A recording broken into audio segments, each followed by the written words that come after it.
on the table is a fairly diverse set of perspectives for you. So hopefully that will get some dialogue and debate going as part of the question and answer session.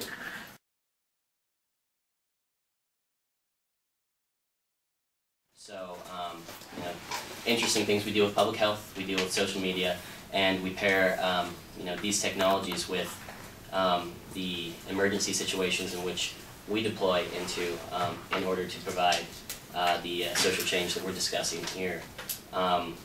We were using a technology called Palantir recently. It's a technology that was started by the founders of PayPal, and it's a data aggregation program which has really unlimited possibilities. We wrote the program in the past 4 weeks. It was a program where previously it was used for, I guess, battle space management and targeting for several different agencies within the U.S. government. And what we've done is we've taken the program and we've empowered individuals on the ground with handheld devices to actually go out and engage in canvassing, surveying, or what we call in the military reconnaissance activities of the local population that were affected by traumatizing events, disaster, civil strife, and or humanitarian crisis or public health issues. And we aggregate the data real time, and it feeds back into our systems, and then we have this rather large macro perspective, where we can apply policy and then we can better affect the tactical changes on the ground. So we do that.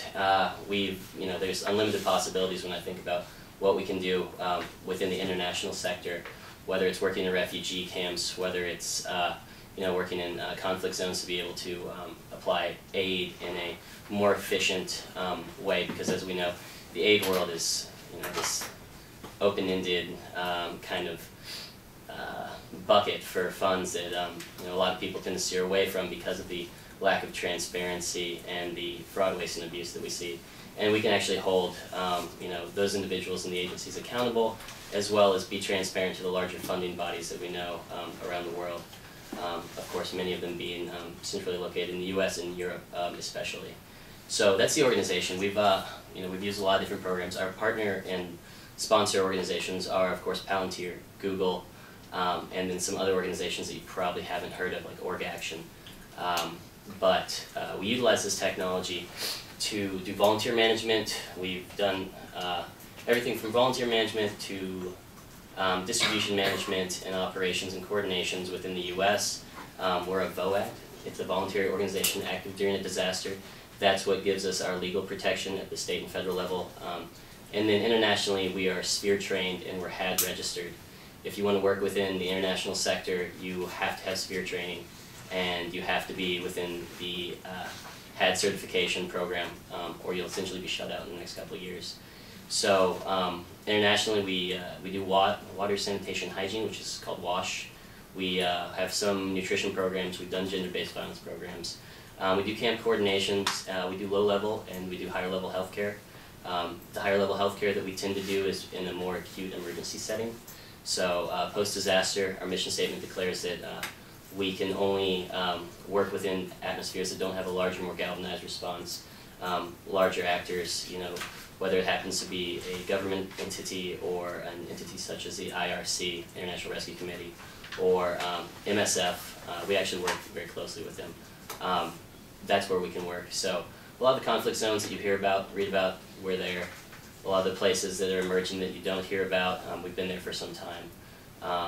And I can tell you with technology and specifically comms and media specifically, a lot of the areas that we work in don't get coverage, and because we're an organization which is privately funded right now, it kind of becomes a hindrance, but at the very same time, we're taking this technology, we know we're working in areas that are going to be very, very, very impactful. To get in this line of work, for those of you who are still students, you have to be a humanist, bottom line, and you have to care about the humanitarian principles. And then, from that point on, nonprofit work or NGO work for most people seems to be something that they get turned off of because they don't think they're going to make any money. There's very lucrative careers out there, I can promise you. So if it's money that you're worried about, well, if it's money you're worried about primarily, probably don't enter this sector. But if it's, that's a fear in the back of your mind and you want a stable environment to raise a family, you have that opportunity as well. And there's you know, some amazing avenues to approach. So we've been very lucky. We've championed social media to really birth our organization. And it started with Facebook after the Haiti earthquake. 2 Marines who decided that, you know, the skills they had gained in over 5 years of combat for themselves could be reapplied within a disaster setting. And that's how it started. We utilize it from everything from you know, high volume, low dollar donations, which are reoccurring on platforms such as Stay Classy, and we can talk about you know, that a little bit more, to you know, larger entities such as Google, Palantir, which I'm sure none of you have actually heard of Palantir, but if you do a little research, you'll find that they're probably more involved than you'd ever know, and you will hear about them very shortly. So when it comes to technology and social change, we've run similar campaigns. You've probably all heard of the Kony 2012 campaign. If you don't know anything about the LRA or Joseph Kony, that's fine. Most people, I think, who watched the video didn't. But that was done by an organization called Invisible Children. They're based out of San Diego. Ourselves and them are probably the highest users for the site Stay Classy, and that's the high volume, low dollar recurring donation platform. So we're involved with a lot of interesting campaigns like that. The metrics they use to actually push that campaign out is something that's absolutely you know, replicable, and you'll see organizations try to do that. But it's been an interesting ride. We're only 3 years old. We've deployed to over 37 places. We've been everywhere from Mozambique, Burma, you know, the areas that we won't discuss, all throughout East and West Africa, Haiti, of course, in Chile, and then throughout the U.S., as I indicated before.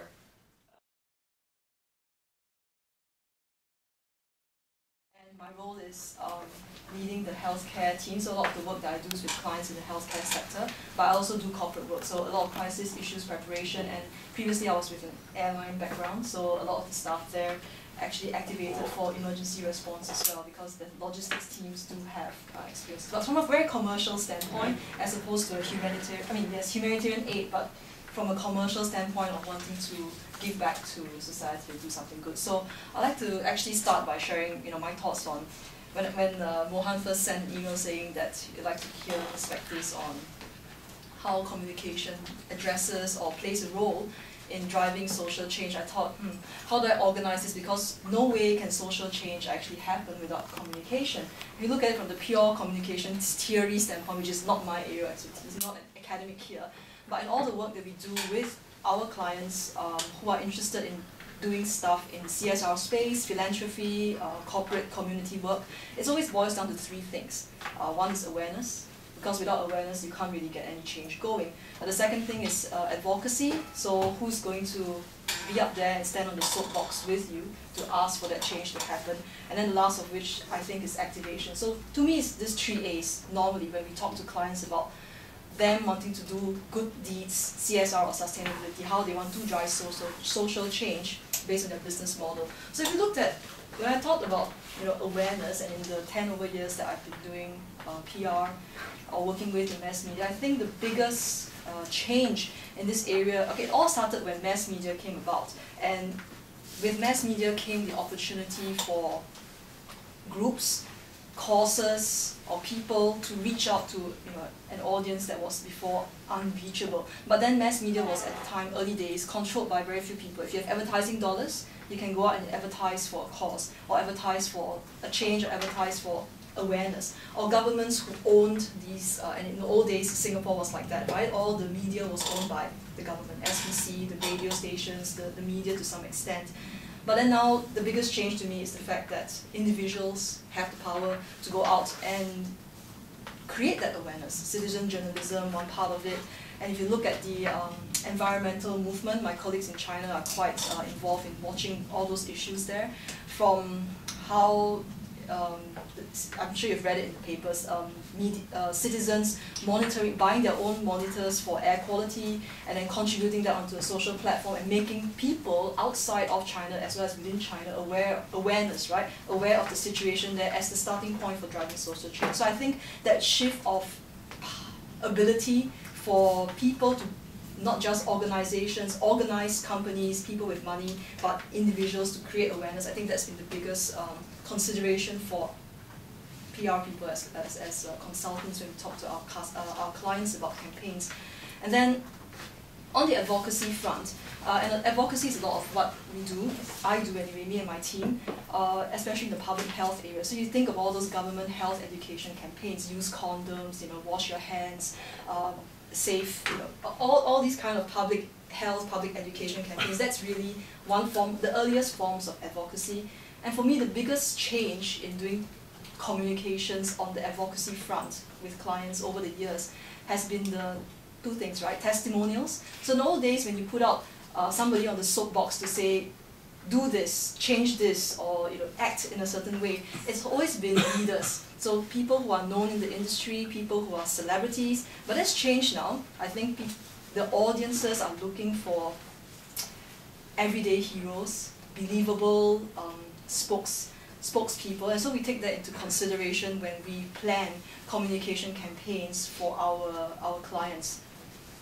And then getting to the activation front, I think that's when it kind of gets interesting and it crosses a little bit over with advocacy because of social media and the new online platforms, which I'll talk about I'll share three examples of projects that we've done with different clients. And you'll see that in these three examples, it's those three A's, how we raise awareness for the client on a certain cause, drive advocacy, and then hopefully get some kind of activation from their target audience. So in the activation front, I think we call it like ribbons to twibbons, right? So in old days, you go and you wear a ribbon, and the activation actually, or the call to action actually was a physical thing. Show up at some place, switch off all the lights, or do something. But then now you can do it all online. Spread the word online, take a picture of yourself with a yellow ribbon online, and pass it on. And the platforms for social activation has been really interesting. So I'll talk about one example of that. One of our biggest clients is Microsoft in the corporate technology space. And Microsoft is very big on citizenship because they believe that with technology they can drive a lot of change in society. They've got an interesting program called Youth Spark, where they work to encourage young people the aim is to get more young people to do things, to activate and do things in their community using technology. So for that, they make available free technology tools for NGOs that are driven by students or by children.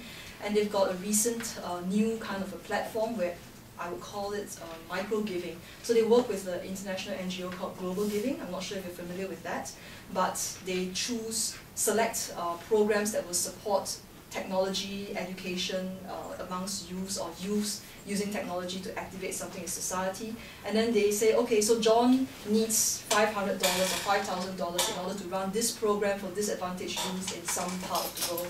So on this micro-giving site, powered by Global Giving, anybody, I can contribute $5. If I can't contribute 5,000, I just contribute 5, but $5 multiplied by a lot, that kind of activation, that makes that social change happen. So that's kind of Microsoft, and through that platform, Youth Spark Hub, actually, that's what it's called online. They bring opportunities for small individuals as well as small groups to make their projects, give awareness to their projects, to drive advocacy for their own projects, and then of course activate global donors all around the world to support them. Another example I'd like to share is the work that we do for MasterCard, which is a financial solutions global payments firm. They believe very much in financial inclusion and financial literacy, especially amongst the unbanked, underbanked, or women. So 2 years ago, we worked with the head of comms in APMEA, that would be Asia Pacific, Middle East and Africa, the MasterCard here, to collaborate with the UN Women's Group to launch an initiative called Project Inspire. In its essence, it's a very social project. It's an online platform which is open to anybody in the APMEA region, NGOs, individuals, who has 5 minutes to change the world. 5 minutes pitch on video uploaded onto this Project Inspire website to say how they would use the $10,000 grant money to implement some form of social change as long as it benefited women or was in line with financial inclusion or financial education, which is what MasterCard as an organization wanted to do.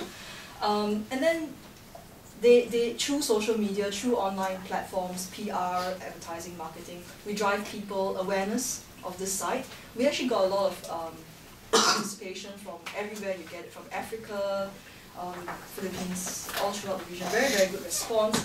All the finalists got together in Singapore, and they were, you know, even if they didn't win the amount, didn't win the grant, they had the opportunity to pitch their idea to a panel of venture people who will advise you on how to put together a business proposal for venture capitalists. So even if they didn't win, as long as they participated, they had some benefit out of it. The platform to showcase their project, get the awareness, to encourage the online audience groups, about I think 8,000 plus viewers now, and spreading the word to other people about their projects, and then activation, of course. So that's I felt was it's one of the examples of how communications can drive social change at every level, from awareness to advocacy to activation. The last example I think I will share before passing on is the work that Shandwick does directly with a pro bono client of ours for the WWF Worldwide Fund on Earth Hour. So Earth Hour, as you may or may not be familiar with, has a yearly initiative. 7,000 cities around the world take part in it. Switch off the lights, turn off, be in darkness for an hour to drive awareness of saving resources, conserving precious resources that the Earth spends, that we all spend. It started off in 2007 in Australia, in Sydney, and then in 2008 it became global, and Shandwick has been working with the WWF Earth Hour team since 2008. I think this is one of the, if not the only, global NGO that's based out of here, Earth Hour. Earth Hour's HQ relocated here this year, or last year, I think this year. And so the work we do with Earth Hour, it's very interesting. It's, of course, working through the mass media to raise awareness of the initiative, what it's all about, but not just through mass media. There's also direct outreach to organizations to participate, so companies, ministries. And then the newest platform, if you go to the Earth Hour website to have a look, it's driving advocacy and activation very much using social media. So on their YouTube channel, there's this "I will if you will" campaign. So I will, I don't know, paint my head red if you will switch off the lights for an hour or so. I will shave off my hair. So it's encouraging individuals to pledge what they would give if somebody else would go on to participate in this cause. So I think that's kind of it. I think personally I think it's an exciting time for organizations that are looking to drive change, social change, because never before has there been such an opportunity to reach a global audience from anywhere in the world, as long as you have an internet connection, and the ability to access all kinds of resources from organizations who are increasingly aware of the need to be seen as a corporate, responsible corporation that gives back to society. Yeah.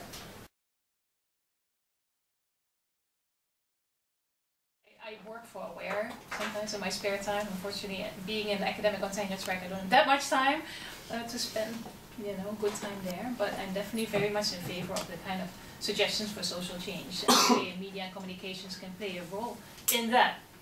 Having said that, I want to just ask a few questions. And when Mohan asked me to speak on this panel,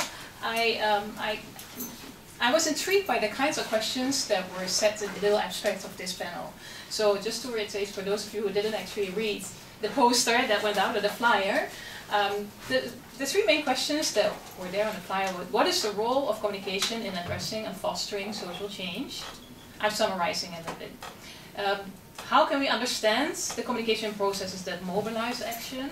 And how can theory contribute towards social change locally and globally? So I want to somehow reformulate this question into trying to look at some of the main terms in there. So we have communication, we have social change, fostering social change, we have theory that is meant to mobilize certain kind of action.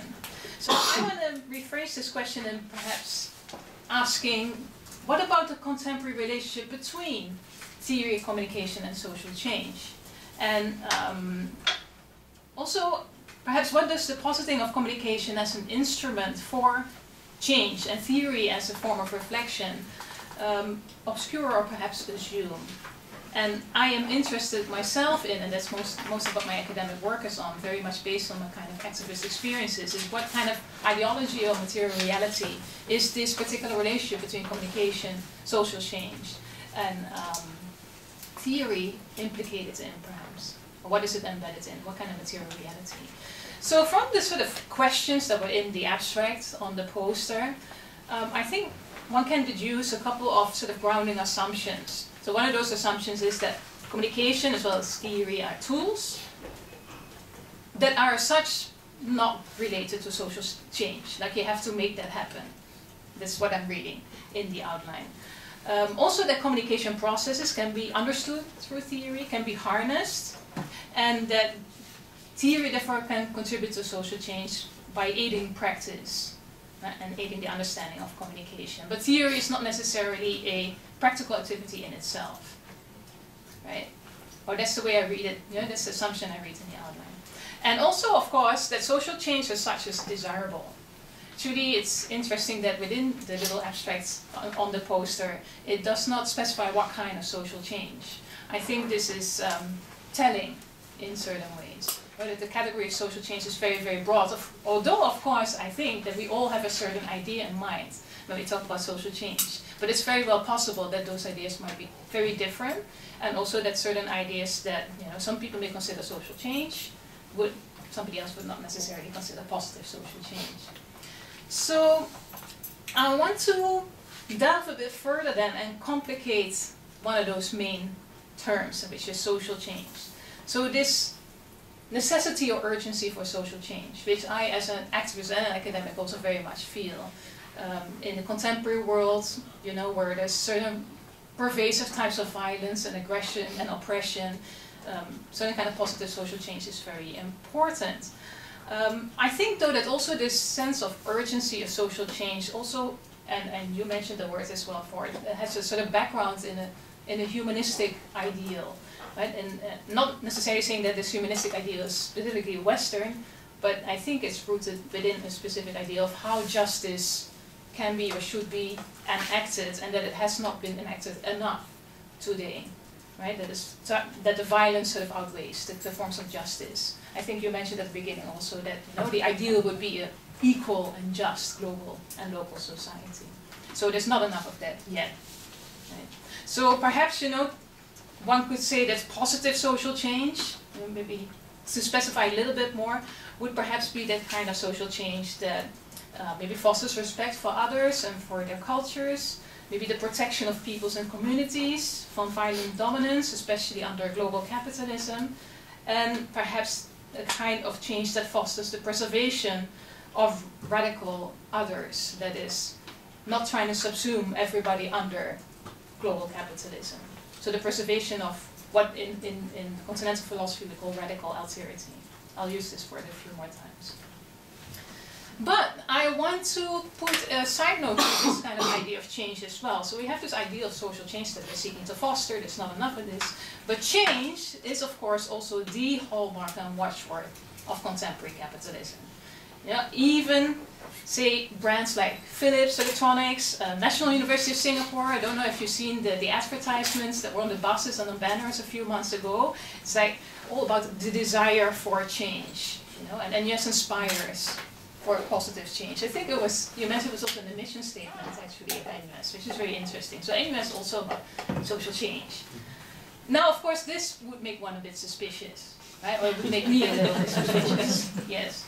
So I would then immediately, of course, think that this, if NUS even espouses a certain desire for social change and views in staff and students, there must be a very profound economical imperative behind this kind of change. Singapore being what it is, right?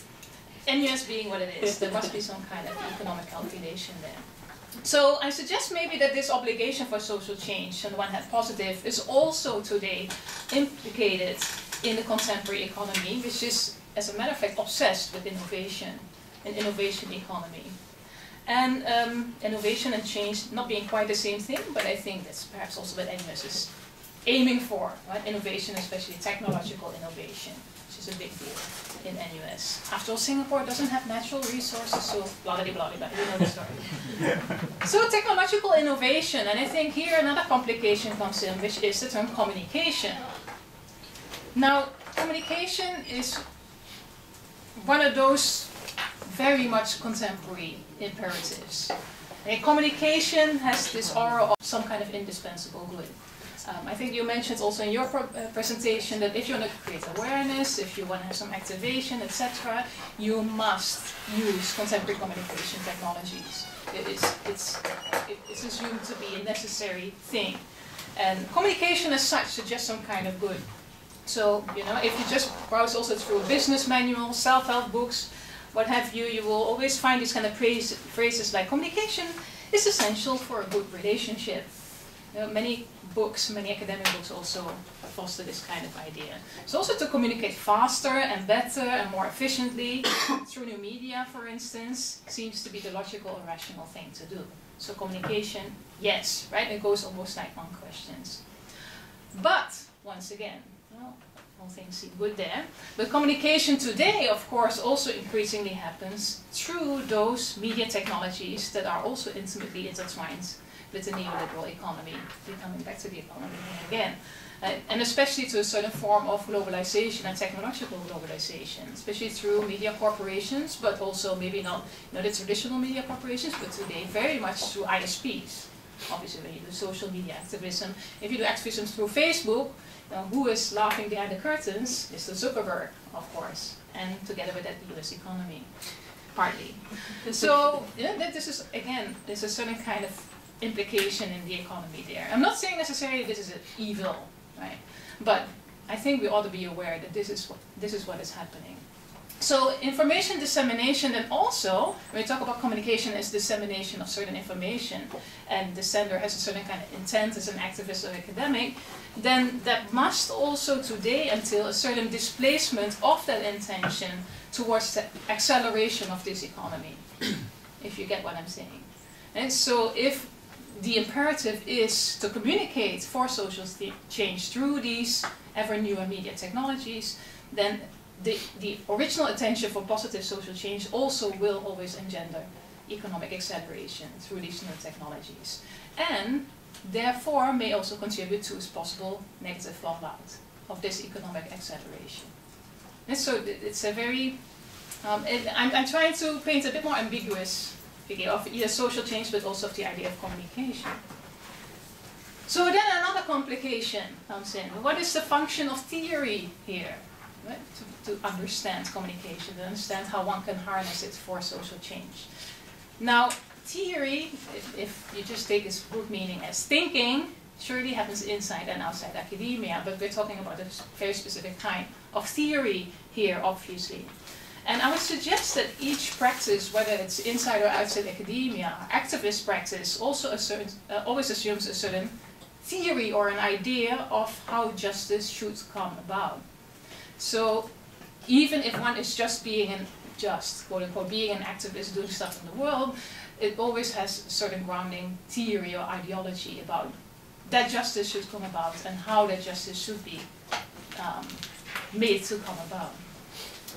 So then in turn also, in light of the first two complications of this social change and the idea of communication, those already have a certain kind of slant to them, it seems that this particular panel already has a foundational theory of communication and of the positivity of social action, which perhaps initially goes unquestioned. Both the communication and social action seem to be goods that need to be enacted. Right? So if this is the case, and our founding theories of communication and social change already assume the universal goodness of communication and their technologies and social change in general, right, together with also its negative perhaps side, then perhaps those theories can also be seen as implicated in the reproduction of privilege under this economic acceleration, because the theory is geared to this particular kind of aim, if you will, and reproducing this particular kind of idea. So it seems that to conceive a good theory in this particular case would be the kind of theory that can be made productive as a very specific kind of activity, a sort of practical application, if you will. But I think theory is more than that, right? Especially for my also academic humanistic background. I think theory, and one can see that here, can also shed light on this particular logic of the relationship between communication and social change, and perhaps also question some of the foundations and some of the economic foundations of this particular relationship. So, complication number 4. Summing up from all this, I think there is a certain profound contradiction underlying our ideal of communication for social change. So if communication indeed would lead to the realization or the actual, materialization of the senders or the activist academics' intention for social change, then, if communication actually would be able to do this, I intend this particular social change and I implement it through communication, it disseminates identically, and it will do exactly that on the ground, then one could say this is also a totalizing gesture. Right? If communication would in fact be able to do that, this would be a totalizing gesture. But it possibly would also reproduce the privilege of the activist or academic and the privilege of that kind of theory that underlies communication for social change. So perhaps miscommunication is a very important part of communication. Perhaps miscommunication, or maybe even non-communication, would sometimes actually foster more the kind of possibility or the survival of radical alterity than communication. I see people looking puzzled, but can still follow. Right? So maybe because communication has this particular totalizing imperative and is implicated in a certain ideal of social change that has a negative side, perhaps one could say that in a certain incident, not communicating would be the better thing to do. Now, I'm just saying this because, not to say that we should all drop everything now and just sit still, right? But I'm saying this because I want to point out that there is a profound contradiction in place in both our activist and academic enactments. And that these kind of, the ways we enact justice nowadays are themselves implicated in certain kind of grounded in certain logics today, economic logic, but also ideological logics. So this then also means that if new media technologies appear to harbor the ideal or the promise of dissemination for social change, the miscommunication or the slippage, which I mentioned earlier, may actually increase the possibility of non-totalization under capitalist globalization. And this also means that the significance of media representation perhaps exceedingly consists, and I'm saying this because I'm interested in this from a feminist point of view, that media representation should not be so much anymore, an analysis of media representation should not be about content, but it should be about what the content obscures, rather than what it makes visible. So, from this contradiction, I think there's a certain kind of predicament for the activists and the academic, but also for the subjects of social change, the kind of social change, the people that are affected by certain ideas of social change. So on the one hand, there's the possibility of the emergence of radical alterity under economic globalization, which consists actually in non- or miscommunication.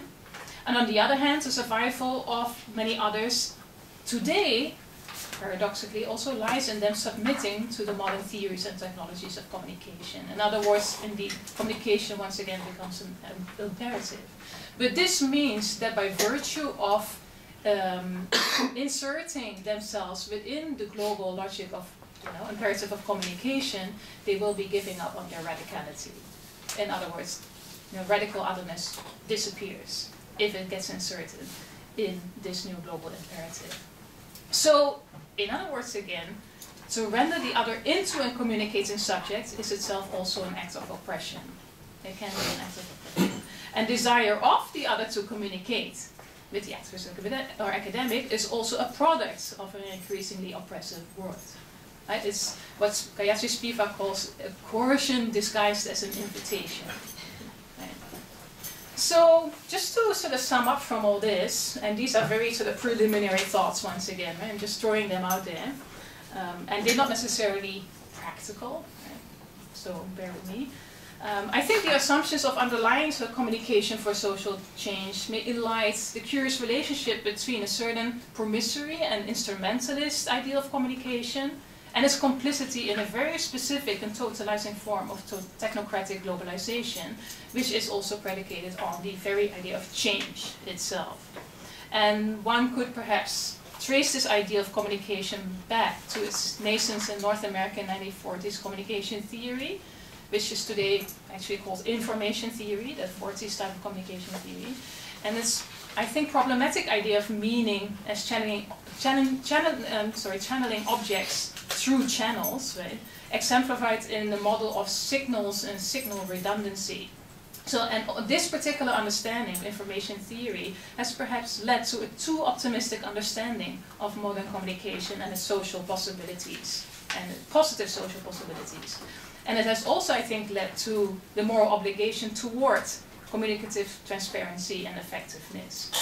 So the above implies that pressing for social change, or as an academic responsibly enacting the call for social change, and as an activist, via certain practical productive theories of communication, actually leaves certain prevalent values and ideologies very much unquestioned today, and certain aspects of the modern economy very much intact. Actually, it reproduces and accelerates this. So these aspects then consist especially of the relation of the supposed virtue of innovation and acceleration, as if this is progressive and means progress for all of mankind, right? And as if the eradication of radical authority signifies progress. And there's also the spread of a profoundly militaristic idea under neoliberal globalization. And I think maybe this can be tied into some of what Ford said. Yeah, and of course you can see this in the ideas, the activist communication ideas, and the phraseology, if you will, ideas of target groups, the ideas of campaigns, and I'm not sure if you're familiar, but the word campaign comes from the French campagne, but campaign initially in English meant the operation of an army in the field. This is a campaign. In the 1600s, this is the word campaign meant. So the form of economic acceleration that such communication and its theory of harnessing it is implicated in entails a certain, perhaps also non-change, a problematic non-change in favor of contemporary power and privilege. And our quest for justice, I think, must then also question the form this quest for justice takes today. Did that make sense? Yes. Okay, that's good. Thank you.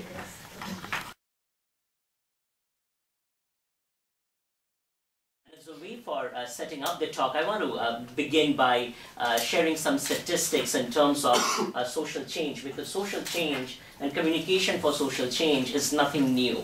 In fact, if you look at the history of communication, Howard earlier talked about the Morrill Act in the 1940s, in the post-World War II period, going up to the 1950s, the Office of War Communications was founded on the idea of communication for social change. So in that sense, Ingrid, your notion of campaigns, having this war metaphor, is really well positioned, because that really was where communication and the theorizing of communication began from.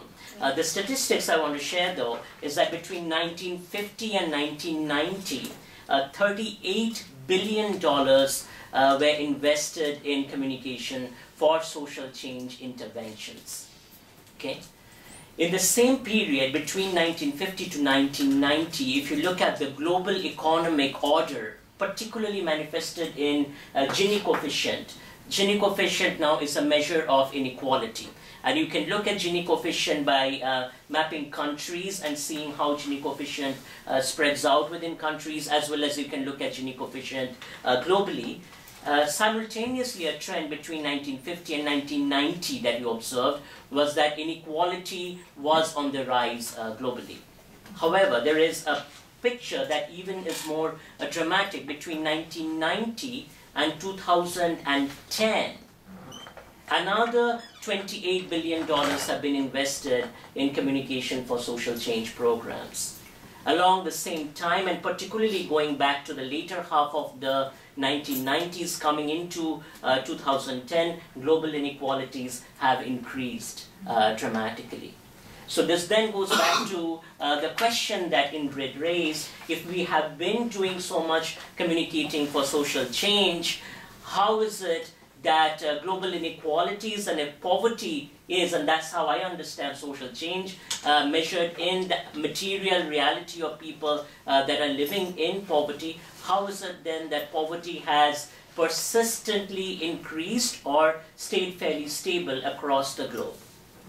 Another question then that builds with this point is that how is it then that when we have been running these social change interventions, our measures of effectiveness stay limited to questions of attitude and attitude change without really investing in the broader issues related to questions of poverty and marginalization that we have so-called been attempting to address through our social change interventions. Building on that then, fast forward to our contemporary context, and not only in Singapore but as a global trend, what we observe is that the Gini coefficient continues to rise. So inequality in Singapore, for instance, is in its all-time high if you track it over the last decade. Similar kinds of arguments could be made for the US, and similar kinds of arguments could be made for many European democracies, as well as the rising giants China and India. So in that sense, Ingrid, going back to your point, the mandate for social change, as I understand it, is fairly straightforward. Social change within this context then relates to the broader domain of inequalities and how we come to understand and work as communication scholars in addressing these inequalities. Having laid that out as an agenda for social change, one of the things then I want to argue is that most often communication for social change works to perpetuate the kinds of marginalizations that are evident in economic inequalities rather than mitigating them. And the argument I will make is that the reason they perpetuate these inequalities is by driving expert-driven campaigns where communities or people that are target audiences are never part of the solution-building processes. So, for instance, when you think about poverty-related policies, policies for the poor, programs for the poor, programs for the underprivileged being developed, these are most often developed by experts like us sitting around the table, which then again goes back to the argument that you raised, Ingrid, is that a question worth asking within that context is, do these interventions and campaigns and programs really help the poor, the marginalized, the underserved, or do they help us as experts, as professionals who are paid to carry out this work? Granted, we get paid much less than our corporate partners working in the industry, and that is a point to be noted, right? But within this logic then, the broader question also that arises through this is what roles do programs like corporate social responsibility or public-private partnerships play? And this goes back to, Valerie, the point that you were raising. In a recent talk at the World Public Relations Forum, I raised the question of measurement. So when you talk about CSR programs or public-private partnership programs, what are the kinds of metrics that we are using to measure the success of our programs and interventions? Within that context then, it's worth asking a program on gender empowerment.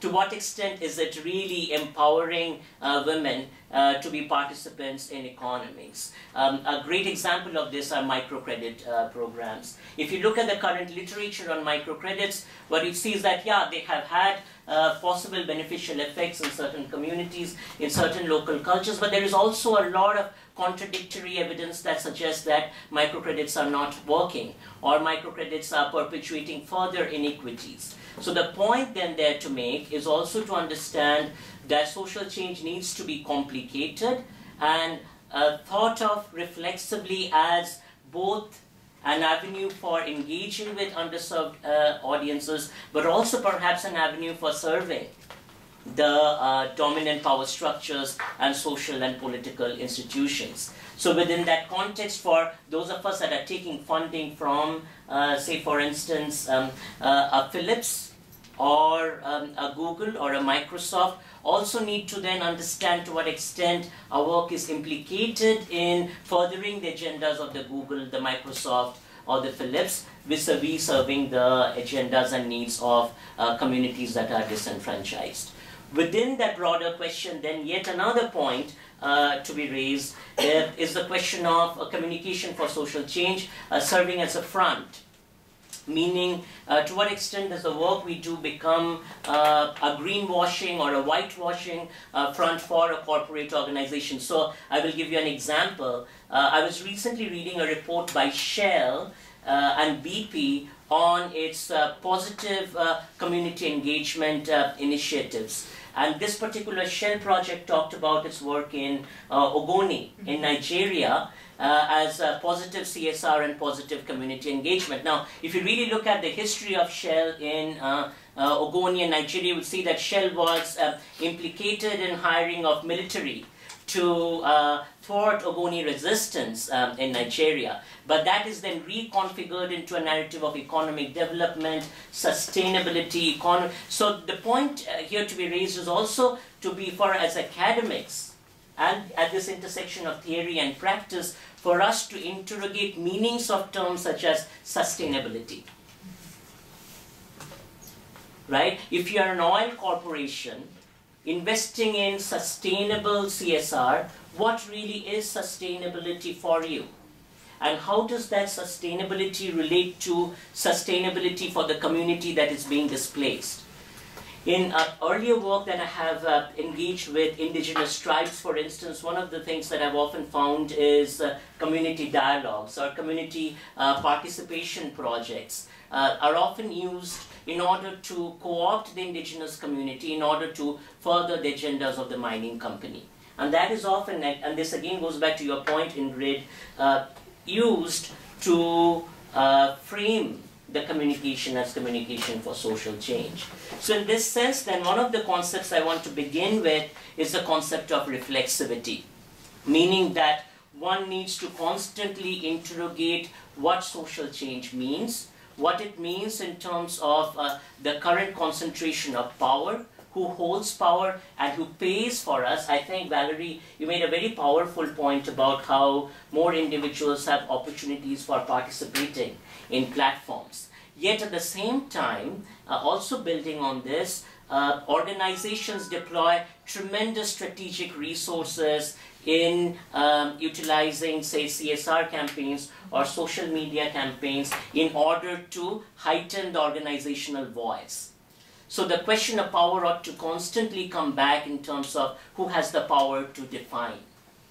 Yeah? So for instance, in the context of Singapore, when we talk about migrant rights or migrant workers, it's worth asking who has the power to define what is legal and what is illegal. What is normal, what is abnormal, what is the acceptable realm of meaning? What is the acceptable realm within which we come to define what is work? And what is the right kind of payment for work? So all of this is to say that communication is also a space, not only as a tool for social change, but as also a space for interrogating, for questioning, and for also turning the lens on those structures of power that use communication in order to achieve particular aims and goals. I will wrap up then by building on this notion of reflexivity to say, I see communication as social change being a conduit primarily for listening or being a space for listening. And when I say listening, I'm aware of this notion that Ingrid is noting, which is that in any effort of listening or any effort of invitation, is also itself implicated in the goal to co-opt, in the desire to co-opt, in the desire to build in so that you become part of the mainstream. And yet, I think, building from your point, there needs to be an emphasis on imagining what the practice of social change looks like for academic activists like yourself, as it relates to listening then to the voices of those communities that are being displaced, or whose voices are being minimized, or opportunities for whose participation are being minimized. And building on that then, I will also talk about this idea that listening should create space for dialogue. And dialogue in this sense, not just as a way for taking a community, then having the community tell us what we want to hear, and then turning that into a top-down agenda, but truly utilizing dialogue as an avenue for changing our corporate practices, our communicative practices, for imagining an alternative world and the vision of an alternative world. And I will wrap up with an example of an organization called Navdanya, which is a grassroots organization of farmers located in northern part of India. Since the 1990s, when India started liberalizing its agriculture, what happened very quickly is that the entire agricultural sector went into the hands of large agrochemicals. So organizations like Monsanto took major market share of the agricultural market. What this also produced as a result is in states like Gujarat, a large number of farmers who had taken out loans to buy the Monsanto seeds and then later on taken out additional loans in order to buy fertilizers and buy water to irrigate their farms, found themselves in the midst of unsustainable cropping, because they had taken into a genetically modified crop called BT cotton, and they found that just to keep growing that cotton, they needed to buy more and more fertilizer that they couldn't afford, and yet they kept taking more loans, and they fell into this debt cycle of loans. As a result, farmers started committing suicide in the state of Gujarat in mass scale. At this point now, every 5 minutes, there are 8 farmers in the state of Gujarat that commit suicide. That is tied to this agricultural debt crisis. So in this backdrop, what the organization Navdanya does is that it says that we have to fight the corporatization of agriculture and the corporatization of the seed. So their imagining of an alternative idea of organizing is to say that we have to fundamentally think about what agriculture is. It's about our personal relationship with food, and it is about our personal relationship with nature, which does not have to be mediatized through the market. So what they do is they do these series of campaigns called Farmers Taking Back the Seeds, where farmers actually save the seeds and pass on to other farmers and pass on through the different cropping cycles so that they do not have to depend upon the monoculture seeds of Monsanto, which, by the way, what is the idea of monoculture? That you can only buy the seed once, you cannot recycle it. For the next crop cycle, you have to go back and buy the seeds, right? So what Navdanya does is it grows its own local seeds and then passes out the seeds to farmers for free in a barter system. So it doesn't go through the cash market for the seeds to be exchanged and further recycled, but it goes through a barter system where someone gives out seeds, someone else gives out water, and the sharing continues in that way.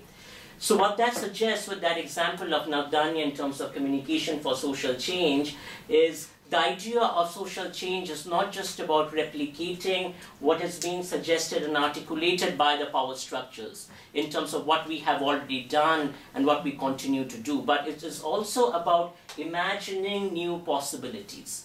It is also about constantly working to imagine what these possibilities might look like, and it is also about opening up the space, hopefully, to conversation, dialogue, debate. And I always say, more the merrier in terms of engaging these critiques and building on those in conversations.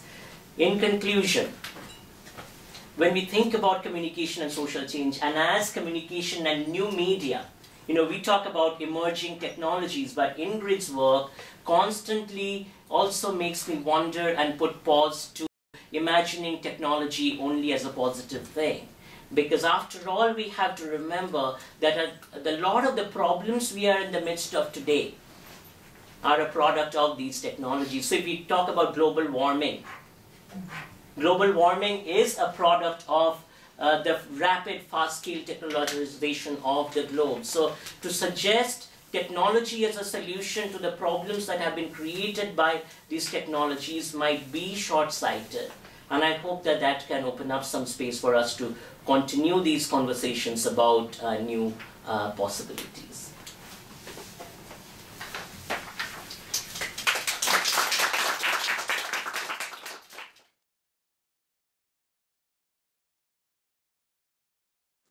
I tend to be more on the tactical side of the house, to use another military term, of course, because that's my background. So please excuse those. I'm not militaristic in any way beyond the language that I speak, and maybe some of my basic movements. So it's interesting. We kind of entered into some rhetoric that I didn't necessarily see coming down the road, but this has really kind of opened up some wonderful case studies I've been a part of for the past 4 weeks. When I've been in New York, I've been working on the Rockaways, and I consider it a petri dish for agendas. You have the Occupy movement, you have ourselves, you have all the large NGOs, you have city, state, and federal governments who are all involved. But what's kind of interesting about what we were talking about here is a value system that we've actually placed on social change, whether it was positive or negative. There's clearly some indications that there was a value system there. I mean, I think social change is simply social change, and technology is going to be a part of that regardless.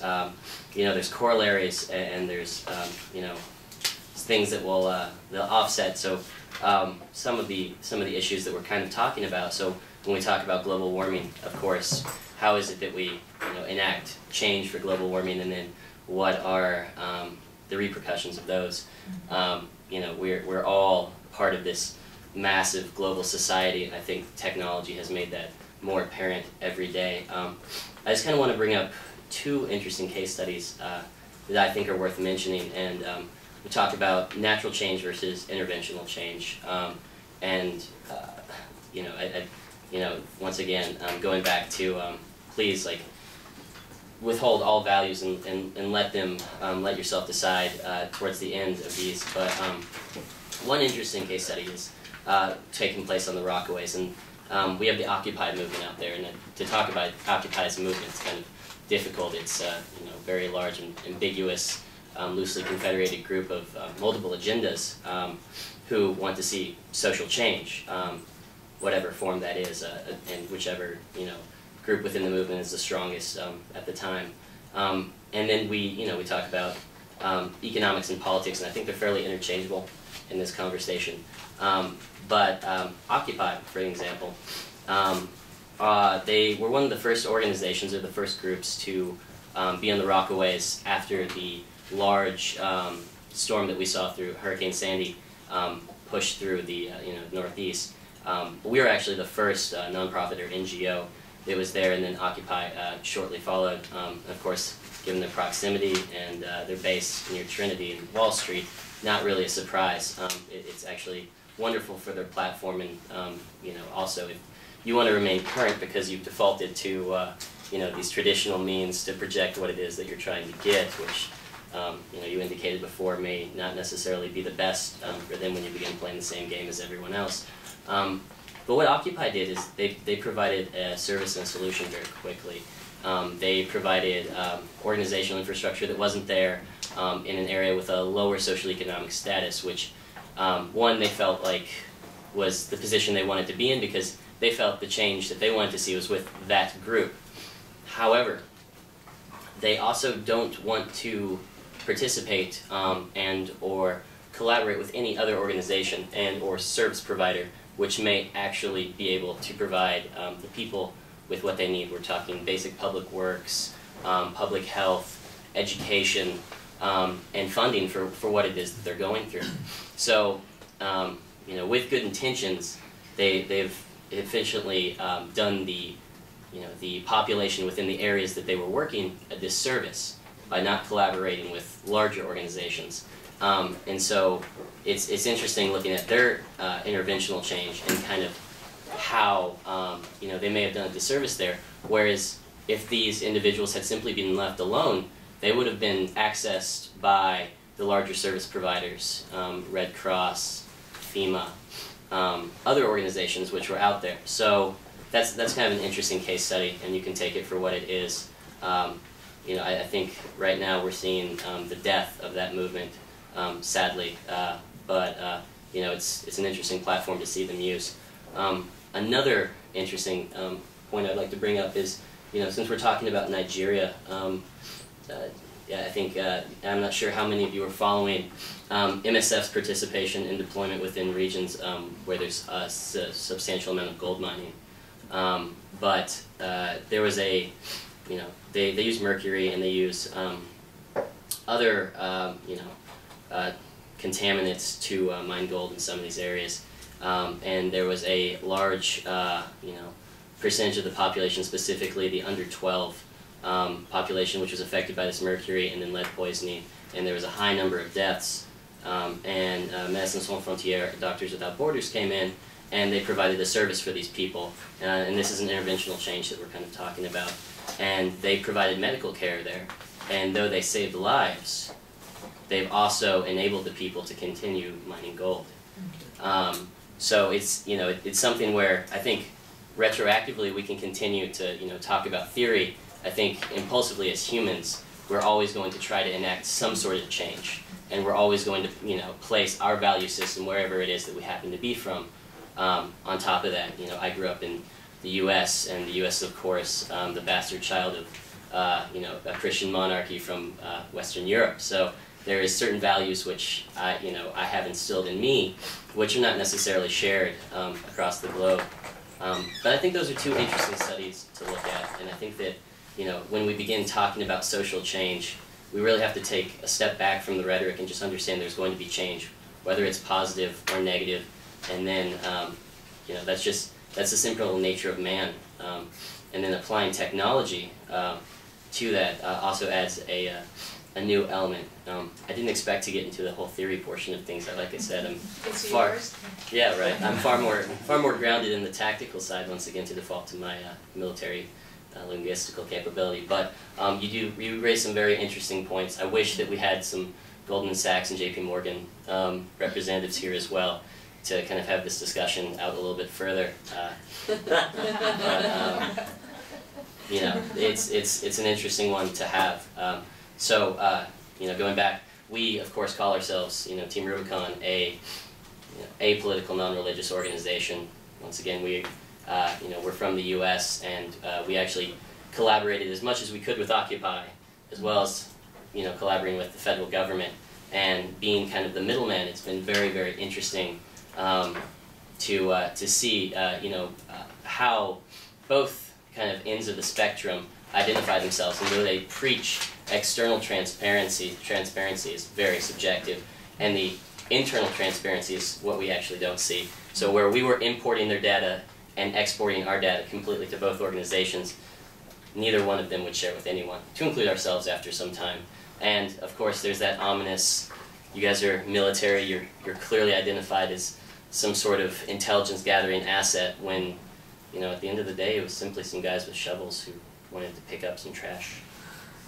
But it's an interesting world. So yeah, we've raised some really interesting points here. I want to definitely continue this conversation. Yeah, I almost feel like I would take the side of the commercial world here. It's like all this interesting. It's interesting hearing Ingrid's point of view. I guess when we are practicing communications on behalf of our clients, the last thing we think about is media hegemony and dominating a particular point of view on any social change agenda. I will talk about this, this whole thing about whether change is good or bad. I think Ford's kind of like thrown that question out. You've all thrown that question out. From a commercial standpoint, I would say 99.97% of the time, corporations going with good intent. Okay, but it's not a perfect world, and nobody's operating with perfect knowledge. It's almost like medicine. You go out there, you put something out in the market, and you don't actually know what the effects are going to be until some years down the road. And then so everybody's talking about sustainability now because most of these people who are using that rhetoric, they have been in the business world for the last 50, 60, 70 years, and then beginning to see the impact of all the work that they're doing in markets, whether it's Monsanto, whether it's Shell, and they realize that to stay in business, so there is some self-interest there, they've got to do something about it. But I would say for the most part, corporations that we work with, they recognize that they're not the experts in trying to make change, and that's why they always have to work with the NGOs. So to the point that they don't know what's happening on the ground, is the change being dictated from up going down? I would say from the commercial standpoint, probably not, because they take the advice from the NGOs and they, I would say, sincerely would like to make that change. How we monitor that, how that's reported, we talk about transparency, Mohan, you talk about communicators or theorists, academics acting as checks asking the right question. I think that's an important role to play, but let's not try to think that corporations, go in with the wrong intent at all these times. And then the other interesting points you raised, Ingrid, was about communications, right? I think as access for marginalized voices, the level of transparency that's out there, I think those are important things, and I believe social media, mobile technology, all of that will play a role in increasing access. But I also like to believe that in a free market, so I'm not American at all, none of that democratic thing, I'm actually socialist. But I think, at the core socialist, but I think that, I like to think in the free market or free marketplace of ideas, if somebody went out there and tried to drive social change that doesn't resonate, that doesn't fit, people don't believe in it, and the people that's supposed to be impacted by that change are not impacted, there should be some kind of feedback that comes back in an ideal world where everything is, where they have the right access to the channels, right? This is the problem. That is the problem. Yeah. So I think organizations like Microsoft, for example, are working to try and change that and improve access. So yes, I felt like just saying commercial organizations who are sincerely trying to make change for the good. Yeah, I think also that is. I for one was certainly implying that all these are good intentions. By the corporations who are involved, even though of course there is a double agenda that's also about profit, but certainly the people who are actually interested in some kind of social change, of course they don't say, let's make poverty worse. So yeah, and of course, whatever ex-military, I think sometimes, by sort of brandishing the military as the one evil spot in society, people forget that actually all of society is militarized in many ways, and that, our university, a lot of our graduates go to Ministry of Defense or work for, the Defense Technology, DSTA. So let's not pretend that we have nothing to do also with the military as academics or sometimes as activists. So I think the good intent, what for me as an academic is interesting is this good intentions, the kind of imagination that comes with that, right? The kind of ideas about the tools that we use, and the way in which these good intentions may obscure those aspects or areas of society that cannot get heard. So when, for instance, you were mentioning the issue of the underbanked segments and the women that you want to target with certain communication campaign, then immediately my question is, but when you do this through social media, and certainly Singapore is highly wired, but there are people who are not on the internet, do not have access to social media, may not have the money to spend. So when you're talking about the underbanked, you're already sort of excluding the maybe not banked at all people. You see what I'm trying to say? Yes. So what happens in our communication channels is, and also women, and I'm a feminist, I come from a gender studies background, but I find that within also feminist theory and a lot of gender practice, for instance in AWARE, which I'm very familiar with, what gets ignored is the issue of class, very, very much so. And this is actually a problem in feminist theory at large, I think. The issue of class is very much obscured. So when we talk about women, which women is when? What are you talking about? That's true, but it's also the fact that there are a lot of problems or a lot of issues in the world that needs to be addressed. And how do we prioritize that, and so which one gets pushed up the agenda? But still, some change or some little steps. Probably better. So again, right, it's not like to denounce those kind of projects. So it's not to say like we should not do this. It's not like an either-or situation. But I think I'm very interested in Mohan's concept of listening. What is this? How can we listen? How can we listen better? And how can we listen to those who do not have a voice? Because that implies one can also listen. This is the problem. I think this is a very essential problem that we have, and with the rising Gini coefficients in most countries in the world nowadays, what becomes that increasingly excluded group from even being able to have a voice or being able to be heard in the first place? Also, in what kind of language this always happen, and this would be another very important thing. We haven't talked about this yet, but communication. We're talking about media tools, but English language is very much the dominant medium tool today. So what role does that play in the exclusion of certain groups, also in Singapore, as a matter of fact? So, it's again, I'm not saying one should not, but I'm saying but we must not lose sight of what we're obscuring. I was often surprised by is that, say you're a funding agency, say UN or WHO, you funded a local NGO to carry out a project.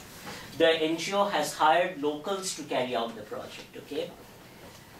But the locals as well as the NGO, even though they are closer to the ground, they are still part of a dominant structure. So I will give you an example.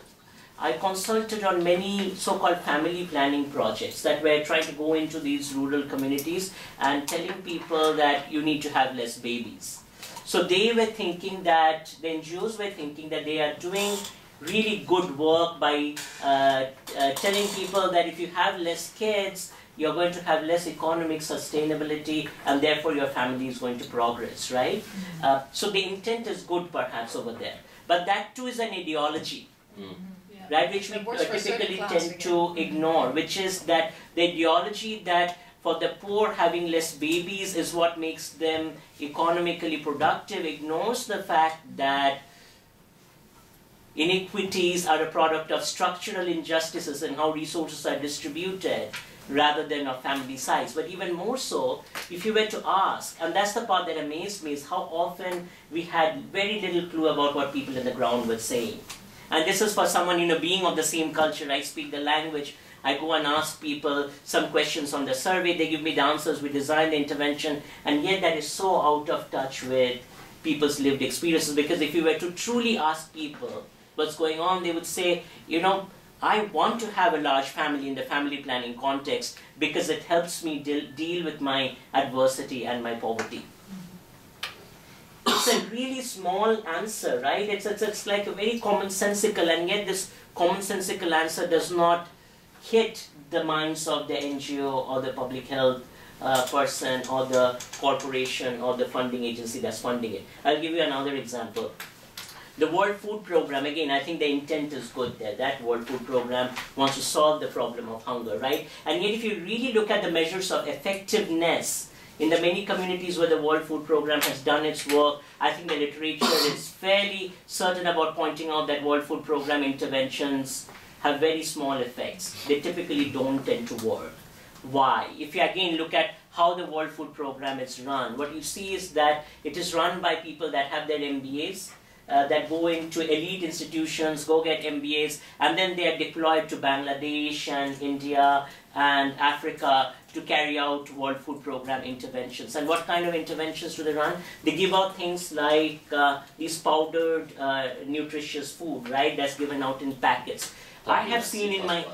Lumpy nut and C++. Yes. Yeah. So in my field work, I have seen again and again, the communities will come take the packets, they won't use it. They will just keep it on the side and not use those packets, and the packets are heaped up in a corner or are being used for other things. It's again a very simple thing. So in one of these World Food Program meetings, I asked, and this was a series of consulting groups that were present at the table. So Boston Consulting Group and McKinsey, and I asked them around the table, how many of you have actually traveled to rural, this was a case of rural Ethiopia, to actually be in these communities and spoken to these people.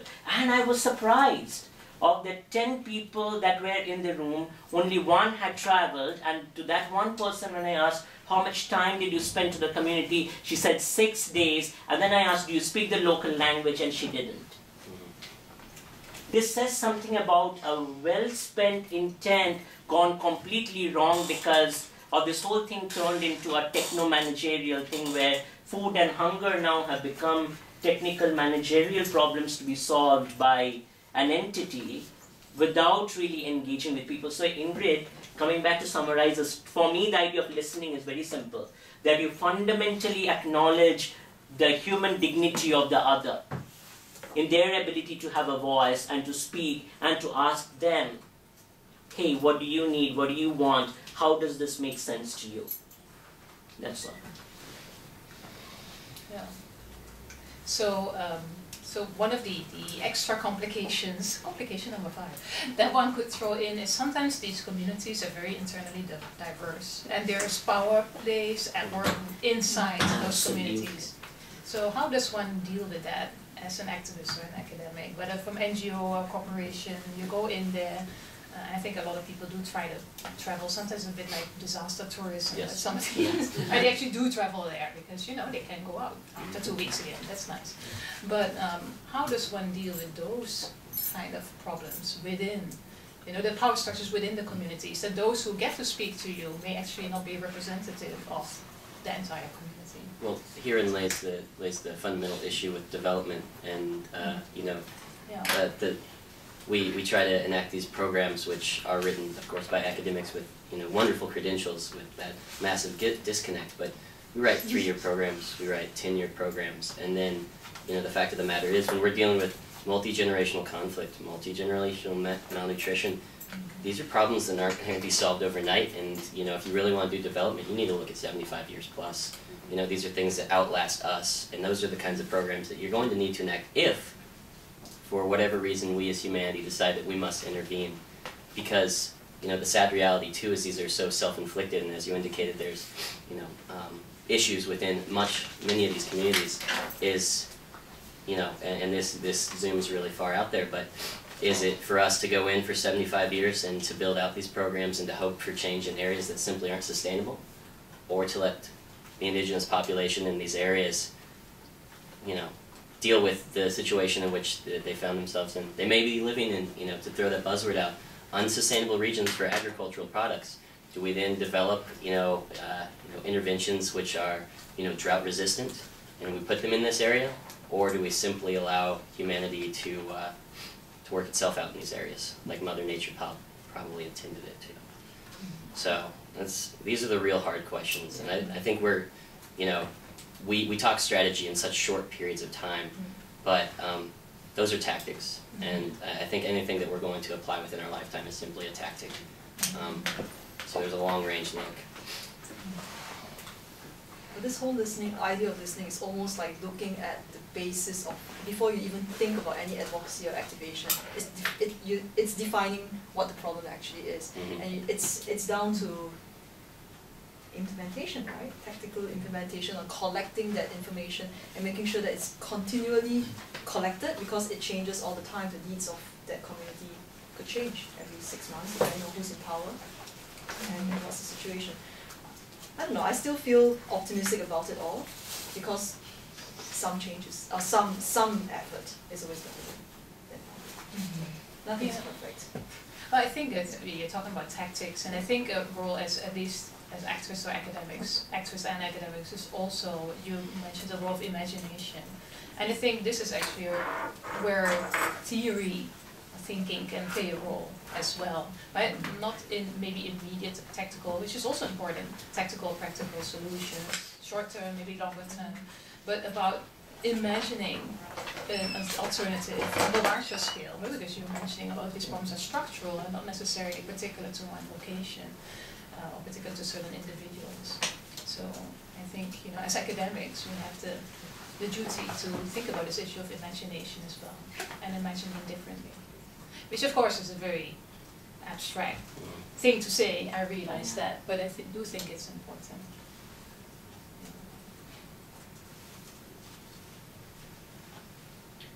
You know, as I was listening to Valerie, in my mind it just went, finally, yeah, somebody here to speak for corporations. And that's not my prescribed role, by the way. Just for today. But that's interesting, right, Dutta? Because when Ingrid spoke, I was like, finally! It sounds like you preached here, right? Amazing how we... But then also listening to Mohan talking about intent and, in a way, effectiveness, right? Yes. I was thinking, see, the managerial way of doing things, the managerial imperative, places a lot of focus on effectiveness, right? Whatever they run, whatever project they run, not in the social space. I mean, every dollar needs to have a return. Now, when they bring that same amount of focus into the social space, which is what I saw in my research, which actually is on CSR done by companies which are recognized for their CSR, you know, for apparently the good guys. So they seem to bring in that same amount of focus into their CSR projects as well. So in terms of identifying the right NGO, for instance, the same due diligence that they spend in finding an outsourcing supplier for HR or IT, they put into finding the right NGO, in evaluating how the money is spent, you know. And in order to be effective, listening is very much a part of the process, right?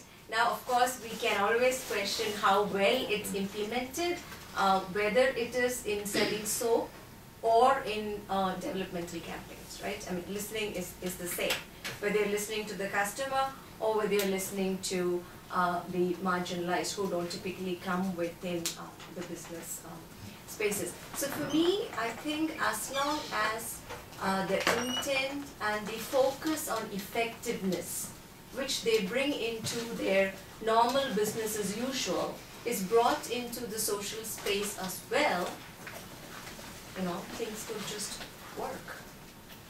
And here's where I think, yeah, sorry. And often the examples that we hear are from the extractive industries. Poor guys. Okay. Really poor guys. I mean, extractive industries, mining, they are there for a reason. And we have had this conversation before, right? But that's not all in CSR. In CSR, there are so many other industries, so many other people entering spaces like whatever, education, health, you know, doing a lot of work. But unfortunately, a lot of the examples that we hear are usually taken from the extractive industries, or what's typically called the sin sector, you know, cigarettes, alcohol, sin sector or extractive, which is what is usually highlighted, and therefore the, you know, the other positive examples hardly ever. Yes, but the broader question also is that even when you say school projects, for instance, and you think about public-private partnerships, a broader intellectual question is who should be managing the school sector? Should that be a public sector or should that be a private sector? As we saw with our own SMRT example, what are the implications for an entity being a publicly owned entity vis-a-vis a privately owned entity? So the question also then with the broader question of CSR is that when you're shifting impetus to these basic services being delivered by private entities, what is the role of the state? And even a more broader question, you know, I was listening to a journalist say, I never run CSR stories because that's not what corporations are here to do. They are here to make profit. I can at least evaluate them from that standpoint. So he was saying that CSR is very intransparent or non-transparent as a business because you don't see how that relates to corporate profit making per se, right? And the broader point he was making there is that what do you do when you, for instance, have a private organization funding schools in a community? What are the implications of that for the community, but even more so, what are the implications of that for the state? But he said something more powerful, and I thought this is an important point, which is the question of accountability and observation. So where should accountability be held? Should the state be the entity that is doing the monitoring and holding organizations accountable, or should organizations themselves hold themselves accountable, right? So a great example of this is the financial crisis. So now you have the banks saying, oh, we can self-manage and we can put in all these professional practices and stuff, right? Which again goes against what Stiglitz and Krugman talks about in terms of the lack of accountability within state-based structures that ought to be monitoring and evaluating the derivatives market and putting a strong hold on how the market is managed, right?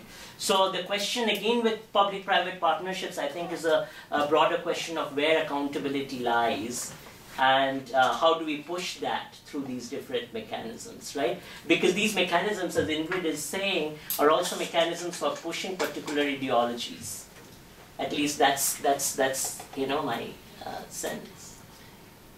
I'd like to actually make a comment on Ganga's point on measurement, because I think that's critical even to your point on Mohan on accountability, because how you judge accountability is usually by a certain set of parameters, which is measurement. And that has ever been the challenge for any form of communication, whether for social change or not.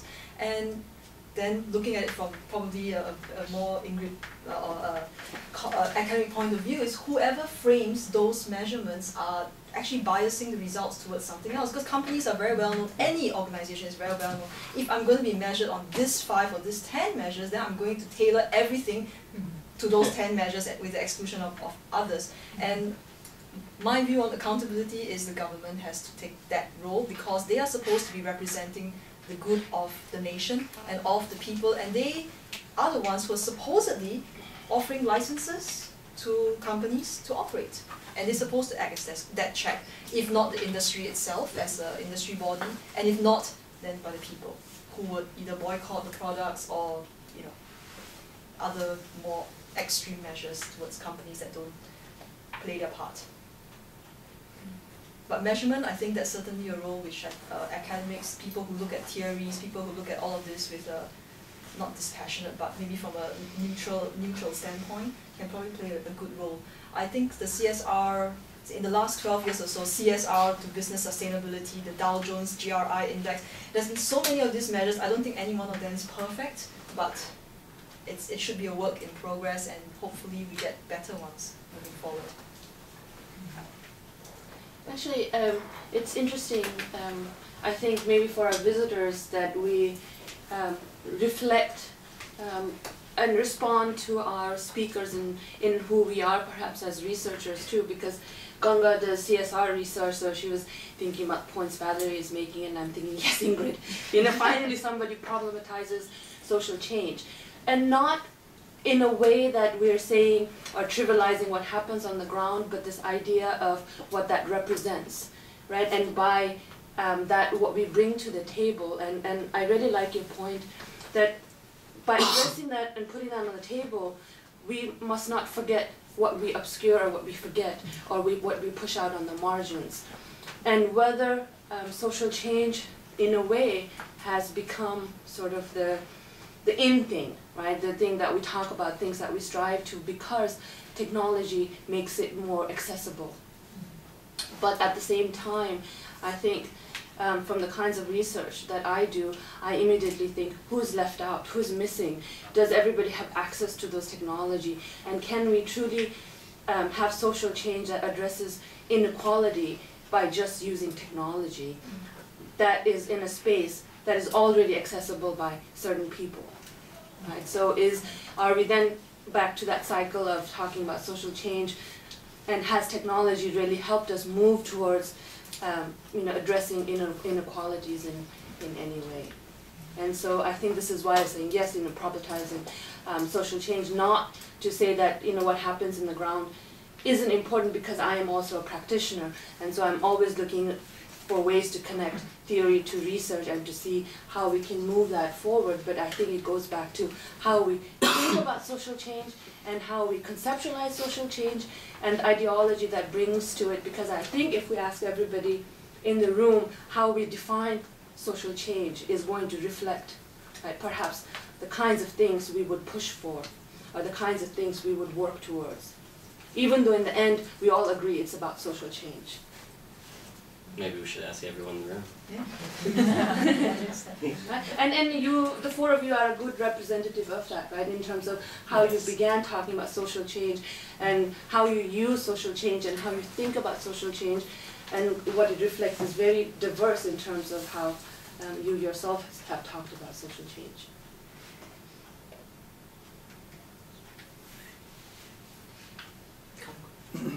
I was very interested in Ingrid's concepts of communication, miscommunication, and non-communication. And I was thinking that how from the epistemological that you come up with these ideas, and then how ontologically we can also already, or maybe already, have implemented in our previous projects in a structural way. For example, I'm thinking of that if we consider that communication is never transparent, if the fallout effect is already in it, then communication has the possibility of being miscommunication at the same time. So basically, the communication and miscommunication is the a dialectical pair instead of a binary kind of we stop thinking about this communication, or we tend to this miscommunication. In this way, I'm also thinking of how CCA culture-centered approach has structurally kind of think about this, not in terms of miscommunication, but then I'm thinking that by using yours, communication, miscommunication, and non-communication as a new framework to look at that, and then we can find that the actual actions in the previous programs, so that you can find a kind of like already organically grown stuff in the previous program. I'm thinking of for each project that we are now conducting, we're using the advisory board, and then the advisory board for each project was actually composed of the majority of it is from the research subjects, and then also from the NGO members and also our research. And in this way, it's kind of thinking, taking into consideration that, okay, our expectations of a communication is not the standard. We are not only expecting to hear what we want to hear, but we also expect something that will surprise us, or maybe even baffle us, something like that. So maybe we can consider that as structurally opening ourselves as researchers or as non-workers to the kind of communication that we are we do not know before. So I wonder if that's would be an I interesting hope way I sort of thinking. followed your point, but it's a bit an academic point. I think some of the problem of this, I try to explore in my work, at least with the idea of hospitality, which is a much more continental philosophical idea. But also, I think, I'm not sure if this is what you're suggesting, but it sounds to me like if one can incorporate communication, miscommunication, non-communication, or the certain idea of being surprised into another overarching theory of how one can communicate effectively, then perhaps it will work better. Now I would say this is a contradiction in terms. This is exactly the definition from communication, is that there is always miscommunication as well. I think that I work more for a hermeneutic perspective, so there is no identical communication in the first place. So the possibility actually of miscommunication is always there. It cannot be harnessed. Miscommunication cannot be harnessed. So I think a lot of the sort of logic that sometimes we try to enact is try to predict, try to harness, but I think the virtue of miscommunication is that exactly that it cannot be. And hence I like what you say at the end when you say be surprised. I think it's nice to say there must be some kind of openness, but this is very, very difficult. I mean, what does one mean with openness, and what does that mean in terms of a researcher or also of an activist, to have a certain kind of openness? I think it's a fundamental concept actually, it's a hospitality towards the other. Again, that openness can also not be too extreme, obviously, because in order for miscommunication to happen, there also needs to be communication. So the two are, like you say, right, they're sort of an inextricable pair. But the point of it all is that this is where the social sciences will fall short, because it cannot be harnessed. This is exactly the problem, or the point, or the possibility. That's perhaps also the promise of the surprise. Yeah, sorry. Did I understand correctly what you were trying to say? I still think that in a philosophical level it cannot be harnessed, but then there's always this kind of tension of openness that is creative for every researcher. In the actual program, we need to consider it in a kind of implicable way to say that, okay, for the infinity or philosophical infinity of impossibility, we cannot do this, but then actually for every project, for every opportunity, or every human encounter, there's a certain kind of openness that we can perceive, we can receive, and then accept being something new. Yeah. I must say there that also, because one can think, for instance, of that classroom situation. Yeah. Right, in terms of a certain openness towards the students, what are the concerns that drive them, what are the concerns that I'm projecting onto them, what are the, what are the concerns that they cannot voice because I'm voicing very particular kinds of concerns. So this is, for instance, a question for me within the classroom, but also in activist practices. I think what is important to keep in mind there that it's also to be able to choose to some extent to be surprised also entails a position of privilege in the first place. To have a certain steady ground already to stand on. Right. One can only be open if one feels safe enough oneself. So there's a curious logic there going on that, and again for each of us as researchers may mean different things in different contexts.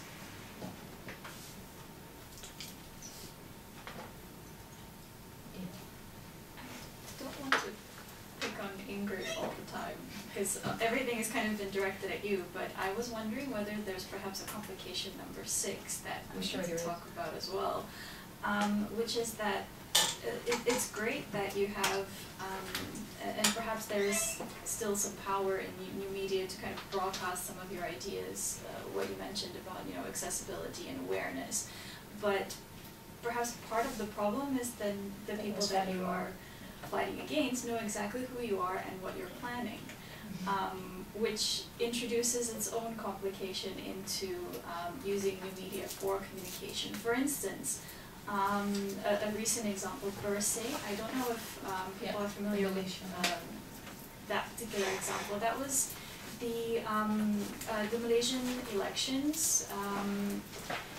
There was a group of academics as well as kind of NGOs that got together to protest against unfair elections in Malaysia because there are many problems with the system, and so they wanted clean and fair elections. And most of the communication about the protest happened via Facebook. And on the surface, that was really successful because on the day of the protest, people changed their profile pictures. There were all kinds of posts saying, yeah, I'm going, aren't you? So there was a lot of social pressure about why aren't you there with us? But on the other hand, when this mob of people got to the place where they wanted to protest at Merdeka Square, there was a list of guards already waiting for them. And they kind of sectioned off the place, not allowing them to go to the place where they wanted to have the protest because they knew exactly what they were planning. And then what happened was, after a few hours, they opened up the gates, and people flooded in, and they threw tear gas at them. So they were waiting for them, and they tear gassed this entire mob of people. Later on in the evening, some of the organizers, when they were going back to their cars, after a relatively peaceful demonstration, there were groups of people waiting in dark alleys. Are you Dr. So-and-so? Yes, okay. And they literally pulled out sticks and they started to attack the very people who were protesting. So yeah, they got massive support. They got a lot of people to go and to protest. And there was actually one of the few examples where people showed up and not just, clicked like and didn't come for the event. But the major problem was that the people they were protesting against knew exactly what they were doing. Yeah. This is actually why Singapore doesn't mind all that much when you do certain political activism or voicing online, because they can keep a tab on what's going on. But was that not successful? I mean, no. Because, no, I mean, what are the desired results? Because you're talking about it right now, and we're talking about long term. I was having this conversation with Gary Kasparov 3 weeks ago. I'm not sure if there's any Russians in the room. That would be Of course. So we were discussing utilizing cell phones and identifying yourself through voter registration through cell phones. And the power is the transparency there, because that's exactly, you're getting exactly what you want and the attention that you want. Someone has to be the martyr at the end. I mean, especially if we're talking about long-term change. And so this is, maybe, initially the tactic was, I mean, yes, you utilize social media, you utilize cell phones, GSM theory and everything else, you can pick you up. But that type of transparency is also your protection. And so, for those, who are willing to go down that road, that's just how it begins. Yeah, just think Egypt and meet at Tahrir Square, 14th December, and look at the Arab Spring that started from a Facebook post. It's now an Arab autumn, apparently. Well, I had the same problem with indie media already years ago when we were at a huge anti-WTO protest in Brussels. And that was just the beginning of indie media at that point, and indie media trying to, you know, self-publish and disseminate images about the success of the protest, how many people turned out. But the problem was, these images got uploaded, the police, very easy time of picking out the people who were on the forefront of these protests, and jailing them. So, but this is one of the consequences that initially we didn't realize that it would have that effect as well. So there, you know, that there's more risks than involved in engaging oneself with these kinds of protests. And are people necessarily willing to take a risk? Maybe the Bercy next time will be a bit more careful trying to use social media. By the way, I heard many other stories about Bercy as well being a very middle-class, certain type of race. Kind of I was political going party, to say so. that didn't have the desired effect for the reason that it's a very specific kind of movement. And one of the effects that, one of the things that they protest was the building of the Linus facility, which has, you know, all kinds of environmental impacts and impacts on the community of the east coast of Malaysia. But when people came to protest against Linus, people drove up from the city to protest, because the people who were actually involved in that neighborhood were not part of the network that was involved with Bercy. So they were not of the right social class, they didn't have the right connections, so their voices were not actually represented during the protest against this thing that was happening in their neighborhood. So yeah, absolutely. That also raises a question, you know, about social media and really in terms of connecting it to, or even just new media and social change, because think about the places you're working in or the places that Mohan's talking about, where it's, you know, regardless of whether it's disaster or not, but access to technology, and if you're trying to protest a regime or protest Monsanto, would you be able to mobilize that community using that kind of system, and is it going to have the same kind of effect? And if you do use that kind of system in that place, who is involved? Exactly what, you know, Anna is saying, people who are already part of that network, people who already have a certain ideology. So does it really get to, I think the point I was trying to make earlier in terms of what is social change, and does it really get to inequalities, addressing inequalities, if social change means that, right? But if it means individual activism, individual participation, then that's going to have a different outcome, right? So then again, it's, you know, to what extent does technology allow us to really get to places what we're not talking about here in terms of examples, but certain places you are in, when it's in a disaster, certain places Mohan has been using as an example, and perhaps even in terms of, you know, ideology that Ingrid is raising in those people who are missing, and then even Valerie in terms of when you say people, women who don't have access, or that in terms of ideology it's there, right? But again, going back to, you know, who's involved in that process and who's left out. And if people are being left out, aren't those the people we're really trying to get at to begin with? But then how have we gone back to where we started? This is kind of an issue that we have in the US military as a whole too, is this dependency on technology and what it is that the desired results that you want. You know, we are very, very dependent on signal intelligence in order to action the targets that we deem necessary for the desired results at whatever they want. So is it, I mean, I know we're talking about technology here, but have we become dependent on this technology once again? Do we have to default to the grassroots methods that were so successful in the past? I think technology is simply a tool. It can be a force multiplier.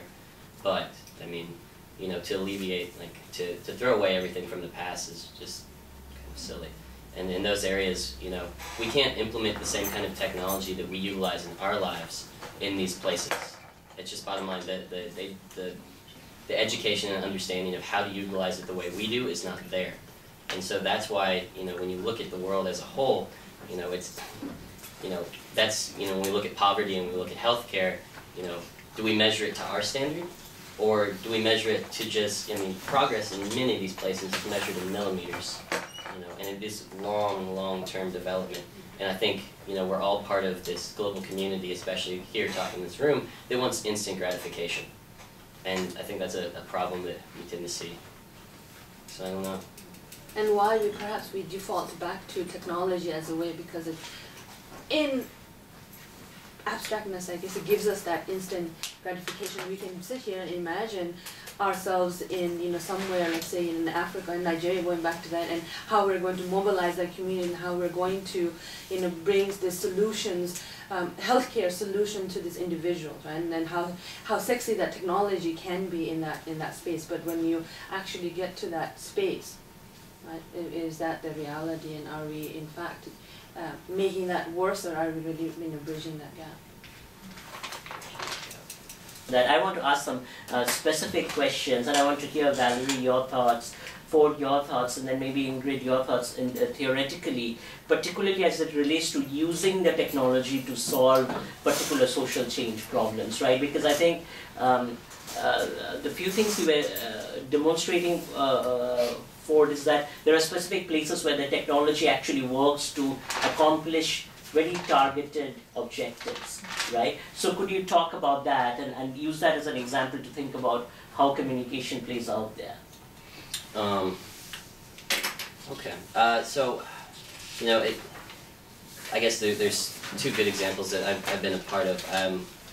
In 2010, I was in Caracas, Venezuela during the first elections for the opposition, and we were utilizing text messaging to discuss violence in the barrios and to identify, kind of just like an alert system resource, what it was that was going on, because at the time I think there was roughly 20,000 murders or homicides in the country, which far outweighed Baghdad, which was an area that I'm quite familiar with as well.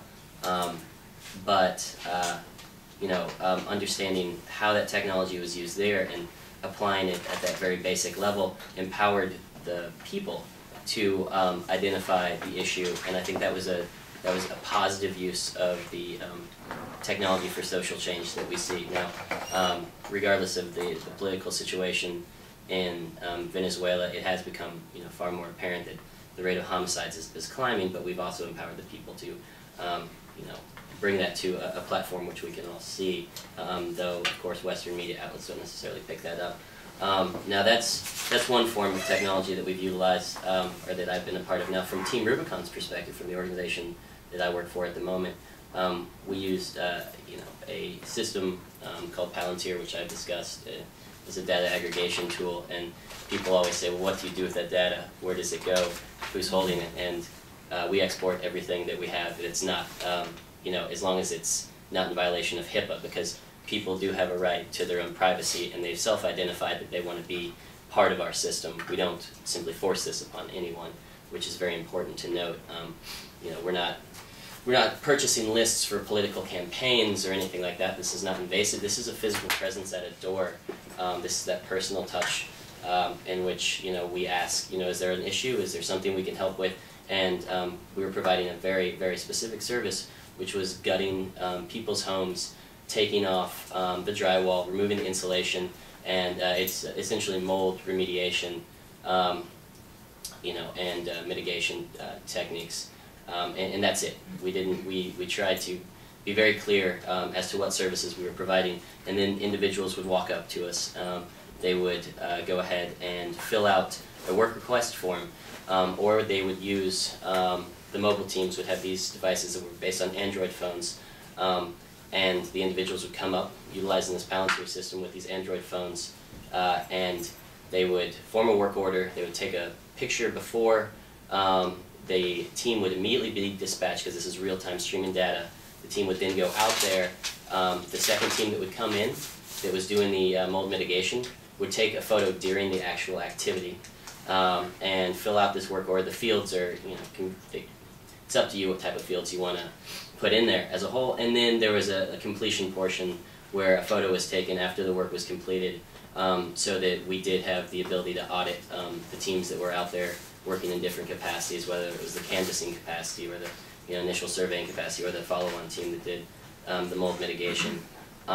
So this was a process that formerly took, you know, hours upon hours in order to just aggregate this data because of course the labor involved. And this was something that was utilized for, you know, on paper and on Excel spreadsheets. And there's also some platforms out there, the Mormon Helping Hands, which is a VOAD, once again a voluntary organization active during a disaster, an NGO within the U.S.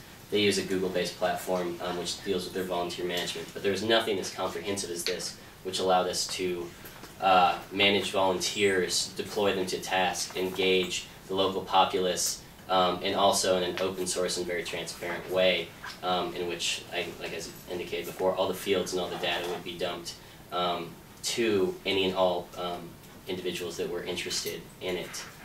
You're doing, you know, the populace a disservice by not giving them access to an overarching system, which is, you know, it's sad that it has to do that, but that's just the nature of beast. We had a very small window of time to work with. So if everyone simply self-deploys as spontaneous volunteers and shows up there, there's no accountability of work. You know, the public health ramifications for just releasing groups of individuals which are, you know, grassroots in origin to do work with, you know, no check and no oversight, could, you know, could really just perpetuate the problem and really lengthen the whole process. And actually, we are seeing that because of the failure from the larger organizations to respond in a timely manner.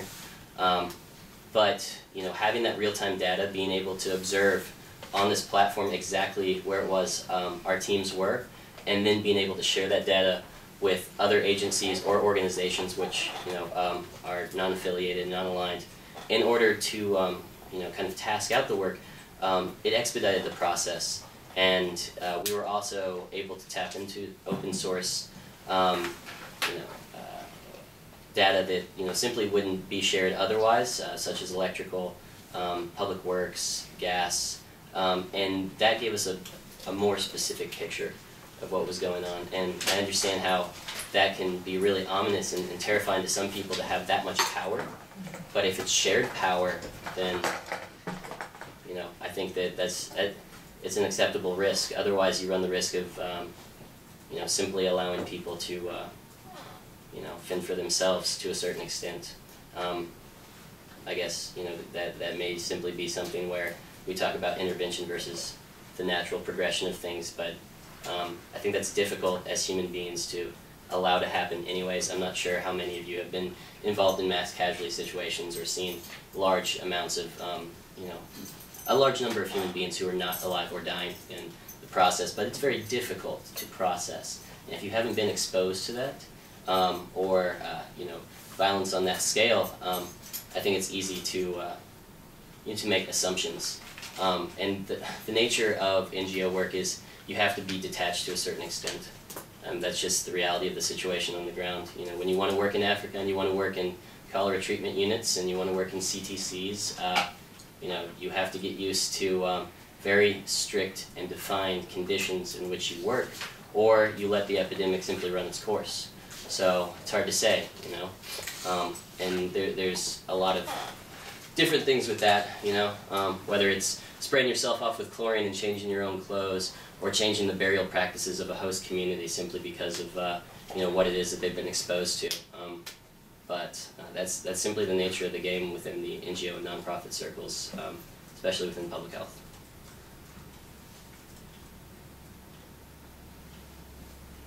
Valerie, did you want to talk about the role of technology and what you have done? Well, I think it's been a long and, you know, very interesting debate already. But I tend to agree with the, you know, general opinions that have already been expressed and thoughts articulated that technology is a tool. As a means in itself, I guess not, comes with its own ills as well as its benefits. But we have seen clients work well with technology. I think looking at it again from a commercial standpoint, it's always been what are the results and what can we show, right, for our efforts as soon as possible. And technology tends to allow that because it does hit, I guess, the most number of people, or the lowest hanging fruit perhaps, or the quickest outcome that you can possibly expect. But I read last week on the Microsoft Health blog, they have one of an interesting initiative on working with an NGO in India on tuberculosis. So anybody familiar with tuberculosis would know that one of the worst things about it is if you get it and you don't treat it, the chances of infecting people around you, especially your own immediate family members, is very high. And what's even worse is if the patient is not compliant with the medication, they take 1 or 2 courses, and then the disease, the germ, the bacteria gets resistant, and then you spread on a more resistant bug, which is even worse. So compliance was one of these issues, and Microsoft, in this particular blog post that I read, worked with the NGO to create, using technology to create a tool for the NGO teams on the ground to log and identify the patients that they were and the families that they were following up with for TB. I thought that, I mean, it's something as basic as a laptop, portable laptop, that the aid workers brought with them to the villages and said, okay, I'm going to fingerprint this guy as evidence. So it's kind of like trying to improve the implementation process of creating a kind of checks and balance to the implementation process. This is the individual that I have checked, compliant, has been briefed, educated, etc., and it's fingerprinted. So it's just simple things like this that I think technology can play a role in and has been playing a role in. The other one, I think lady at the back, so I didn't catch her name, about financial inclusion, technology, places where not everybody has access to mobile phones or internet. I think mobile phones probably is an interesting, or mobile technology is probably an interesting one which a lot of companies are looking at, not only for microfinancing, but also for things, and I've read a recent example that was done, I think again was Microsoft, with Grameen in Africa, where it's as simple as giving the latest weather reports to the farmers and market conditions so they know what price is fair to sell their products on. So simple things like this, I think, technology again, just as an enabler, as one of the many, many tools, but certainly it does open up new possibilities. Let's not discount it. Yes, it will exclude some, but I still think if we can make decisions, or again with the intent, and reaching out with the limited resources that we have, we as a whole collectively, organizations as well as private sector, then let's try and aim to do as much good as we can with whatever we've got, right? Lowest hanging fruit. Biggest impact, shortest time. Okay, Ingrid, 1 minute.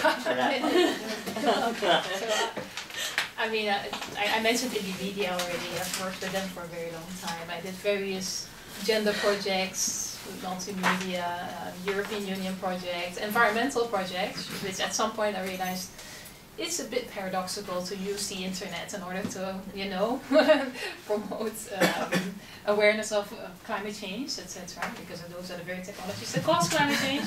Maybe you want to switch off that computer.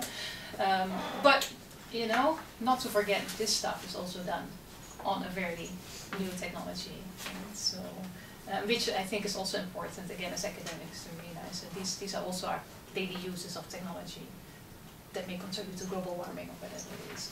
So I'll end with it. Okay, thank you. I want to thank you all for participating and for really engaging this panel. I want to thank Hoofd and Ingrid and Valerie for all the points that you have shared. Thank you.